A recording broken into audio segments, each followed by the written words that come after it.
Hyderabad Bijapur national highway విస్తరణపై పెద్ద ఎత్తున demands పెరిగాయి. ఇవాళ చేవెళ్లలో పార్టీలకు అతీతంగా ఆందోళనలు చేశారు. రోడ్డును విస్తరించి తమ ప్రాణాలు కాపాడాలని ప్రభుత్వాన్ని వేడుకున్నారు. బీఆర్ఎస్ నిర్లక్ష్యం వల్లే రోడ్డు విస్తరణ కాలేదని ఎంపీ కొండా విమర్శిస్తే కేసులతో ఇన్నాళ్లు అడ్డుకున్నారన్నారు కాంగ్రెస్ నేతలు.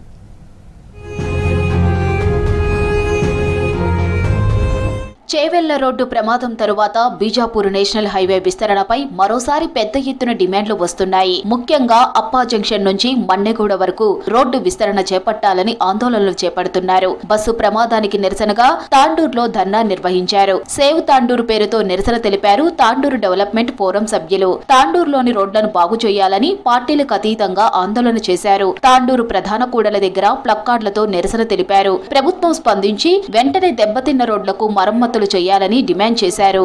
మాకు చాలా ఏళ్ల నుంచి ఈ గోస ఉన్నది. గత 12 సంవత్సరాల నుంచి హైదరాబాద్ రోడ్లో సుమారు 400 మంది చనిపోవడం జరిగింది. ఇంకా ఎంతమంది చావాలి? రక్తమూడుతున్న రహదారిని ఇంకెప్పుడు బాగు చేస్తారు?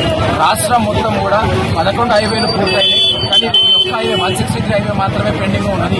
చెట్ల పేరు చెప్తా ఉన్నారు. చెట్ల పేరు చెప్పి చెప్తా ఉన్నారు. దామగుండం ఎట్లా పూర్తయింది?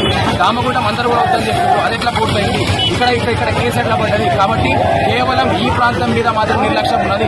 చేవెళ్ల ఘోర బస్సు ప్రమాదానికి 100% బీఆర్ఎస్ కారణమని ఆరోపించారు బీజేపీ ఎంపీ కొండా విశ్వేశ్వర్రెడ్డి. రియల్ ఎస్టేట్ దాహం వల్లే యాక్సిడెంట్ జరిగిందని మండిపడ్డారు. 2016లో బీజాపూర్ నేషనల్ హైవేను ప్రకటిస్తే జాతీయ రహదారిని వంకరలు లేకుండా చూడాలని కేంద్రానికి తానే లేఖ రాసినట్లు చెప్పారు. 10 ఏళ్లు అధికారంలో ఉన్న బీఆర్ఎస్ హైవే అభివృద్ధిని పట్టించుకోలేదని ఆరోపించారు ఎంపీ విశ్వేశ్వర్రెడ్డి.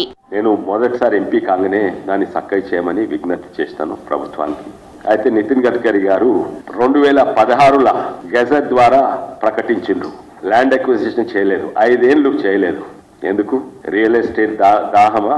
ఎందుకో వెడల్పు చేసిన దాని పొంటే ల్యాండ్ అక్విజిషన్ చేసిన. ఎందుకంటే దాని పొంటే ఈ సుక్కలు ఉన్నాయి కదా, ఇవి వాళ్ళ రియల్ ఎస్టేట్. 2022లో మొదలుపెట్టగానే గ్రీన్ ట్రిబ్యునల్ అనే యాక్టివిస్ట్ వాళ్లకు చేవెళ్ల మర్రి చెట్ల మీద ఎక్కడి లేని ప్రేమ అన్నమాట.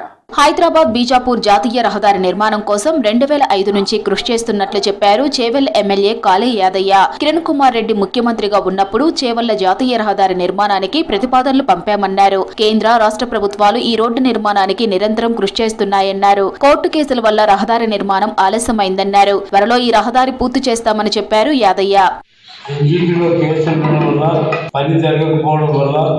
రోడ్డు ఇబ్బంది ఉన్నమాట వాస్తవం. మరి ఈ రోడ్డు 2005లో అప్పటి కాంగ్రెస్ ప్రభుత్వం రాజశేఖర రెడ్డి గారు ముఖ్యమంత్రిగా ఉన్నప్పుడు ఈ రోడ్డు గురించి ప్రపోజల్ పెట్టడం జరిగింది. ఎవరైతే పర్యావరణం ప్రేమికులు ఎవరైతే ఉన్నారో వాళ్ళందరూ కూడా ఎన్నికల కేసు వేయడం వల్ల మరి ఇప్పటిదాకా జాప్యం జరగడం జరిగింది. చేవెళ్ల ప్రమాదంలో చనిపోయిన 3 సిస్టర్స్ అంత్యక్రియలు అశ్రు నయనాల మధ్య ముగిశాయి. ఊరు గొల్లుమంది. కన్నవారే కాదు, బంధువులు గ్రామస్తులు చూసిన వారంతా గుండెలు అవిసేలా రోధించారు.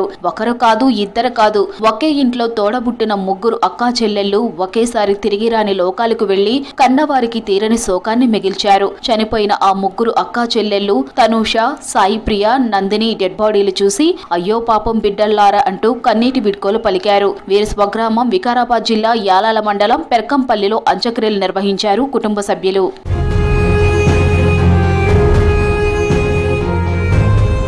చేవెళ్ల ప్రమాదంలో చనిపోయిన కోటి ఉమెన్ కాలేజీ విద్యార్థులకు ఘన నివాళులర్పించారు ఆ కాలేజీ స్టూడెంట్స్. యూనివర్సిటీలో అధ్యాపకులు, విద్యార్థులు, సిబ్బంది కలిసి మృతులకు సంతాప సభ నిర్వహించారు. 3 స్టూడెంట్స్ ఆత్మకు శాంతి కలగాలని కొవ్వొత్తుల ర్యాలీ నిర్వహించారు. యువ విద్యార్థుల అకాల మరణం తీరని లోటన్నారు వీసీ సూర్య ధనంజయ్.